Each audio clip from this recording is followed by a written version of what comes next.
How's it going, everyone? This is your Astrology Horoscope for Wednesday, July 17th, 2024. I'm astrologer Alex Skyles, and welcome to the Moonbase. Good to be here with all of you. If you're new here, subscribe to my channel, like this video, share this video. Find me on all my social media platforms, where you will find the link to everything and where I exist on the internet in the description of this video. You'll see all the links, all that good shit. So, here we go. The moon's coming into Sag today. It's going to trine Venus. So there is this conflicting energy that I'm feeling that's coming through here today. Because, Uranus and Mars, I don't know how y'all are feeling, but, last night, I swear to you, I'm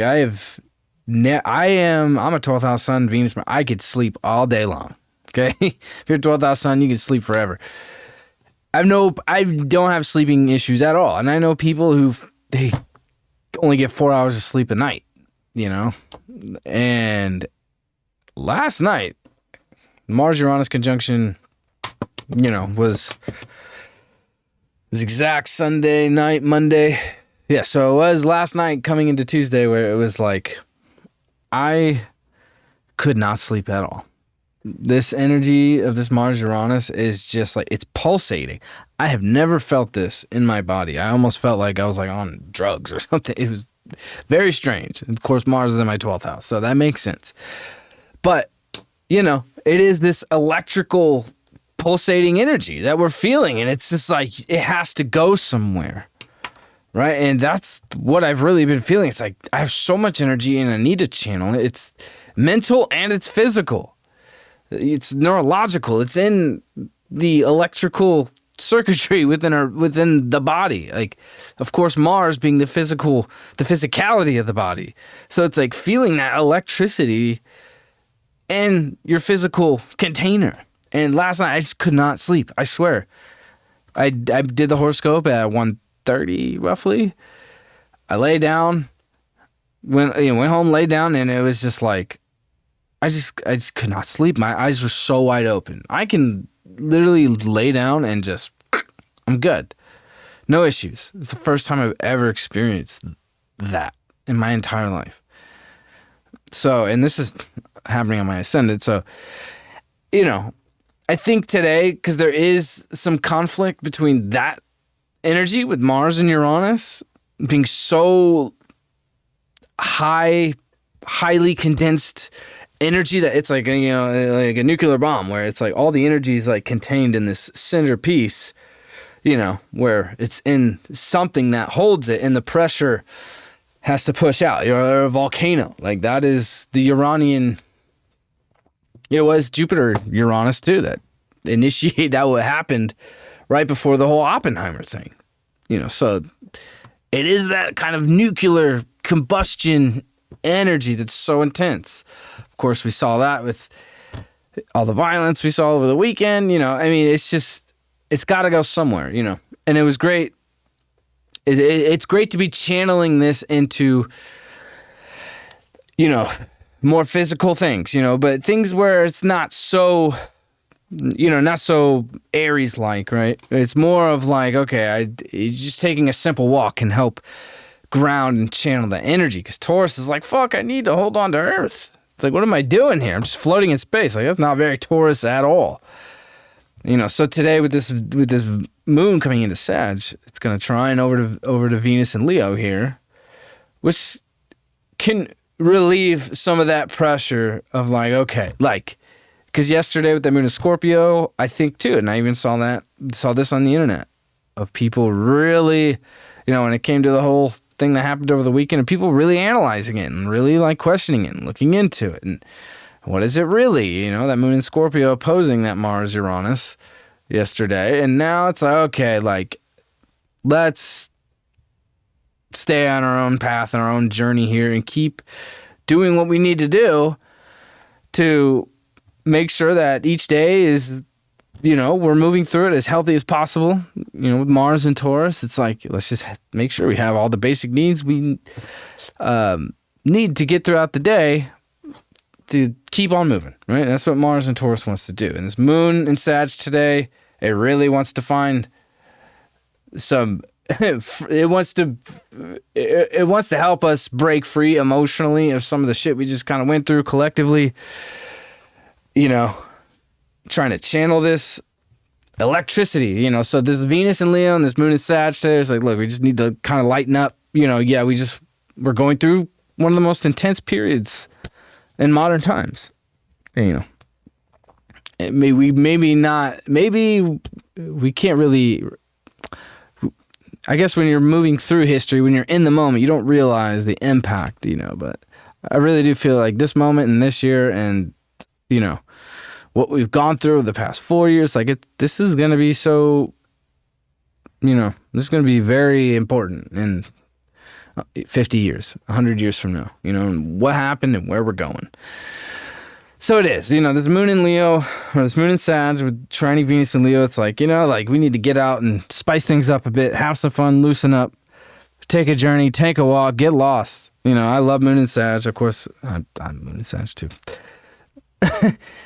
Getting lost is a good thing, and I don't mean getting lost in a Neptune way, right? I mean, let's take a breather from this intensity, right? And let's just, let go of thought, let go of trying to control things, right? Of course, Pluto's about to come back into Capricorn. That'll be another story. Let's just have some fun. Let's make some music. Let's party. Let's just go out and have a good meal. Mars and Taurus, let's make a good meal. Let's cook a good fucking meal. That's a good way to channel this really intense electric energy. And, Mars is going to come into Gemini by next week. So, that's going to be a whole different thing, which I like. I like Mars and Gemini. And that's going to be fucking awesome. Because I do like Mars and Gemini as a Sag moon. I like Mars and Gemini. But I have some beef with Mars and Gemini because that 2022, the end of October 2022 through the beginning of 2023, that Mars retrograde squaring Neptune, that's my least favorite thing ever. Mars retrogrades are so wild. They're so intense, and that one was brutal. So with Mars at the final degrees of Taurus here, coming off that Uranus conjunction and Mars knowing it's about to move into Gemini, things are going to start to move quicker, right? Mars and Taurus move slow. And, Mars is a long transit. So it's you settle into it, right? And you get used to it, especially with Taurus. It's we get used to it. We get comfortable with it. For me, Mars and Taurus, things just aren't moving quick enough. When Mars moves into Gemini, that's going to shift, But it's nice because today this moon in Leo, or this moon in Sag, trining Venus, can help lighten things up a little bit, even though the intensity's not gone yet, right? It's still there, and it's going to keep ramping up with Mars coming into Gemini and Pluto coming back into Capricorn in a little over a month now, month and a half. I think September 1st. Jupiter is getting ready to make it square to Saturn, so we have to, start to try to understand what that's about, because it's more, it's so strange. With Saturn and Pisces, it's just I'm noticing Saturn on the most subtle levels. Saturn in Capricorn, it was in 2020, it was right there. What you see is what you get. Here's the lesson. Here's the test. It's plain as day. With this Jupiter squaring Saturn that we're about to move into come August, it's starting to happen now because Jupiter's at 11 degrees, Saturn's at 19. With Saturn retrograding, they're going to meet,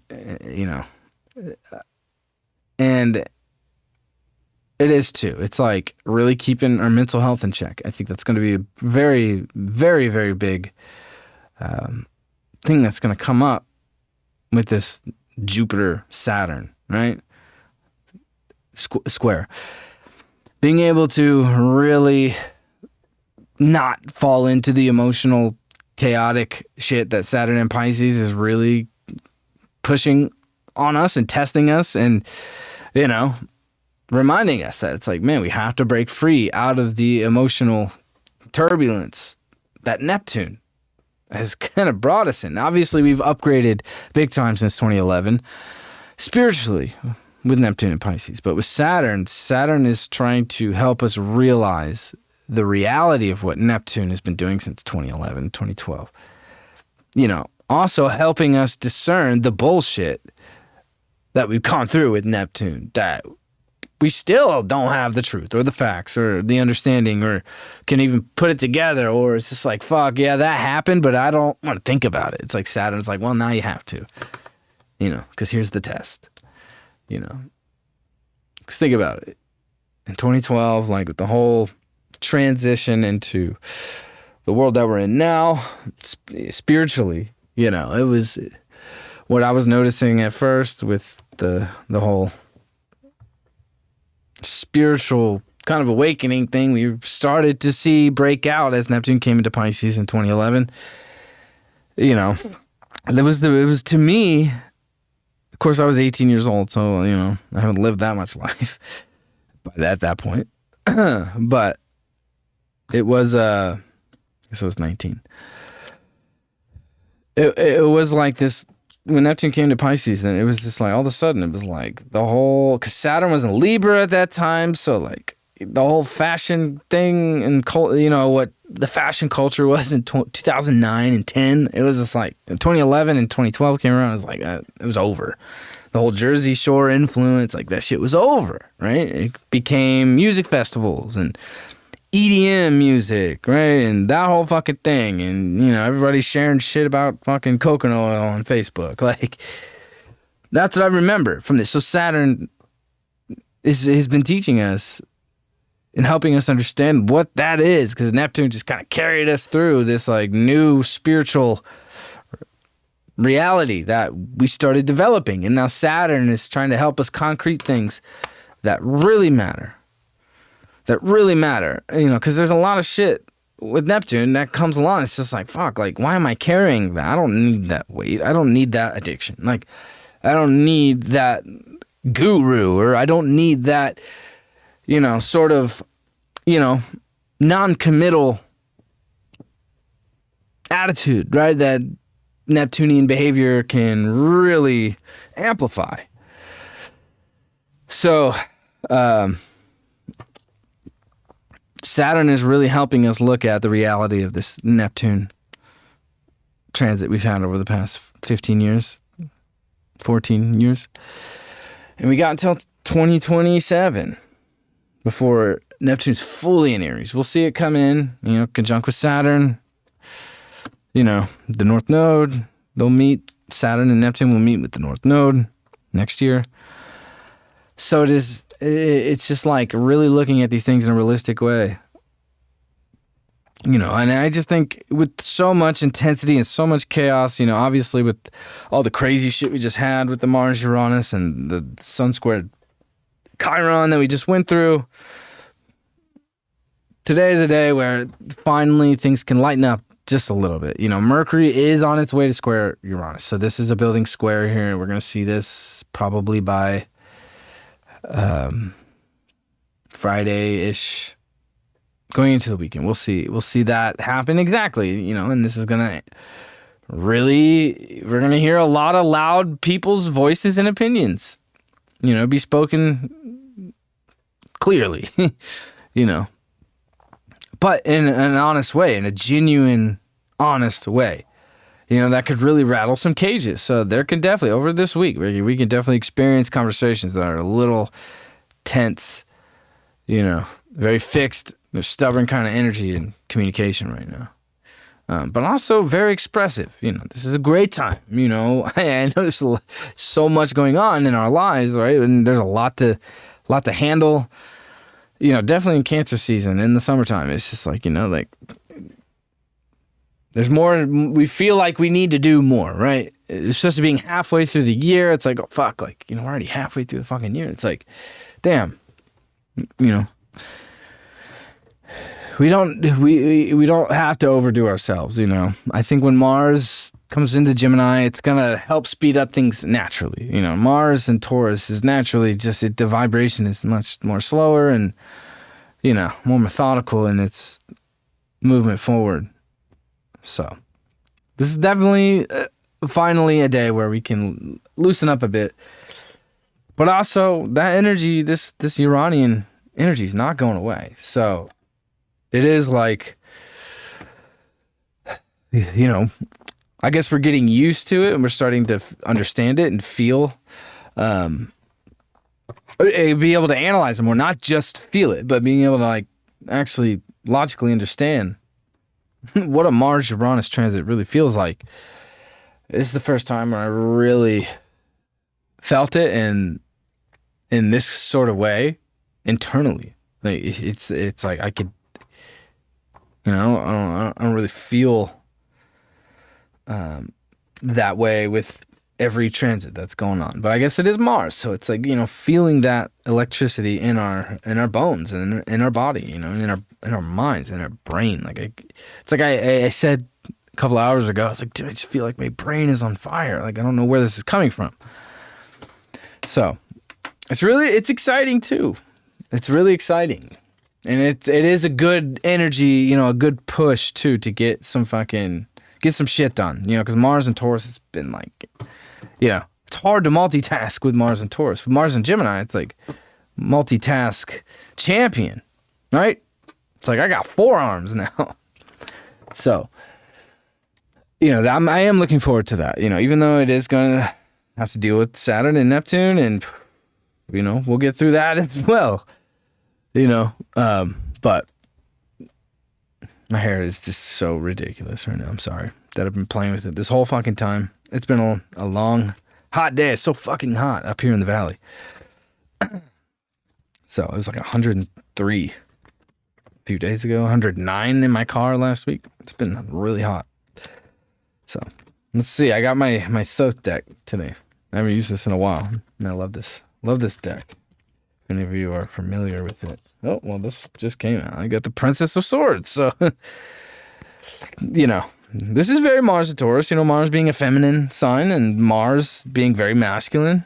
And Taurus, you know, Mars being in a feminine sign, it is like, you know, we got to cut through the bullshit. And that's what Uranus is helping us do, is awaken to the deception, awaken to where we've been misguided, where our path forward with Mars has been kind of like, you know, Uranus is really helping us look at some, you know, more interesting ways of navigating.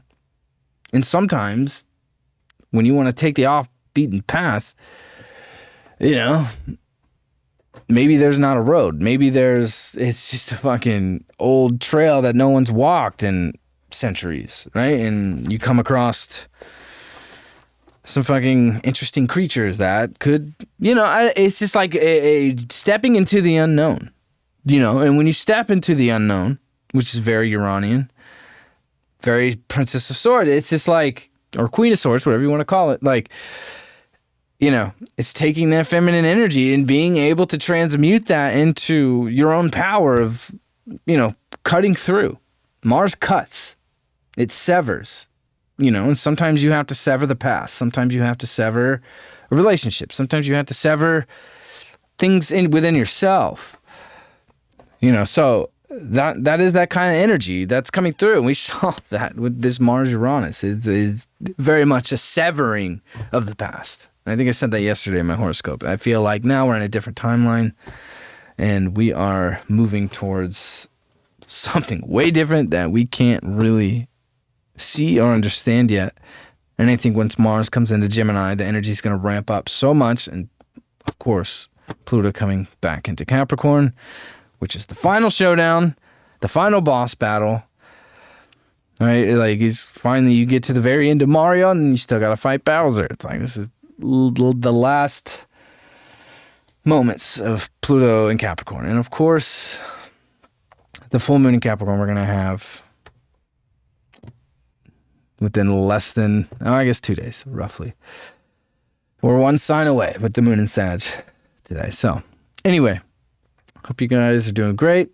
And thank you for being here. And I will see you all tomorrow. Peace out.